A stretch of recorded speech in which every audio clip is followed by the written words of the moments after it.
Welcome to కాకమ్మ కథలు. మీరు మా కథని చూస్తున్నారు కానీ సబ్స్క్రైబ్ చేసుకోవట్లేదు. ప్లీజ్ సబ్స్క్రైబ్ చేసుకోండి.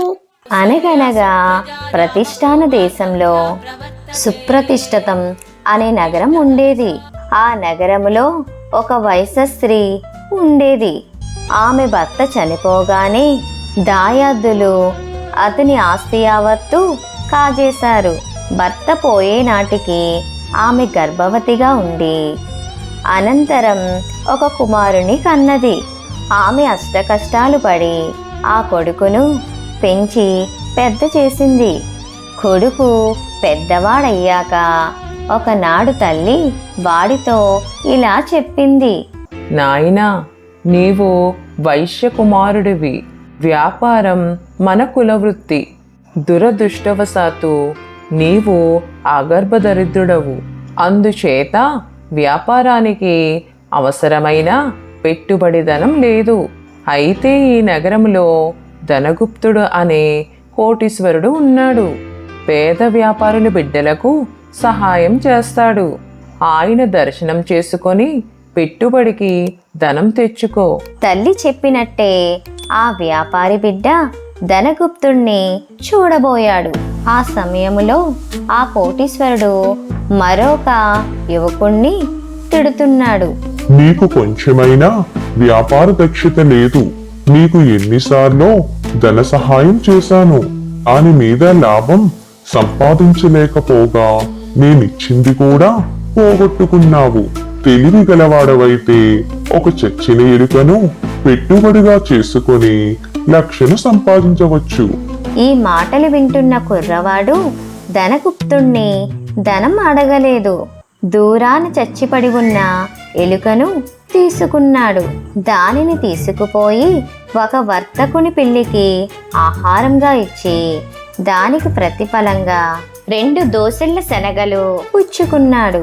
వాటిని వేయించి కారపు శనగలు చేసి ఒక మంచినీళ్ళు కుండ తీసుకొని ఊరు బయటకు వెళ్ళి ఒక చెట్టు నీడలో కూర్చున్నాడు. మిట్ట మధ్యాహ్నపు వేళ అడవిలో కట్టెలు కొట్టుకొని వచ్చేవాళ్ళు అక్కడకు వచ్చి ఆ చెట్టు నీడనే కాసేపు విశ్రాంతి తీసుకున్నారు. కుర్రవాడు వారి యోగక్షేమాలు విచారించి తలా కాసిన్ని కారపు శనగలు పంచిపెట్టి తాగేటందుకు మంచినీళ్ళు ఇచ్చాడు. అందుకు వాళ్ళు ఎంతో సంతోషించి తలా 2 కట్టెలు కుర్రవాడికిచ్చి వెళ్ళిపోయారు. ఈ విధంగా సంపాదించిన కట్టెలతో నగరానికి తిరిగి వచ్చి వాటిని అమ్మి ఆ డబ్బులో కొంత పెట్టి మళ్ళీ శనగలు కొన్నాడు. ఇలా కొన్నాళ్ళు జరిగాక అతను కట్టెల మోపులే కొనదగినంత ధనం కూడబెట్టాడు. ఇంతలో వర్షాకాలం వచ్చింది. కట్టెలకు గిరాకీ హెచ్చింది. తాను కొన్న కట్టెలన్నీ అమ్మేసి ఆ డబ్బుతో ఒక చిల్లర దుకాణం పెట్టాడు. చిల్లర వ్యాపారం రాను రాను పెద్ద వర్తకంగా పరిణమించింది. వర్తకాన్ని బాగా పెంచుకొని దాని మీద వచ్చే లాభాలతో ఇల్లు వాకిళ్ళు తోటలు దొడ్లు కొని కాలక్రమేణా ఆ కుర్రవాడు లక్షాధికారి అయినాడు. అతని సంపదకు మూలం ఎలుక గనుక అందరూ అతన్ని ఎలుక శెట్టి అని పిలవసాగారు.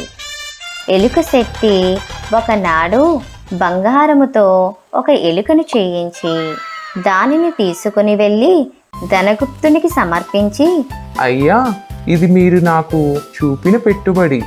దీనివల్ల నేను చాలా ధనం గడించాను. వడ్డీతో సహా దీనిని మీకు తిరిగి ఇస్తున్నాను అన్నాడు.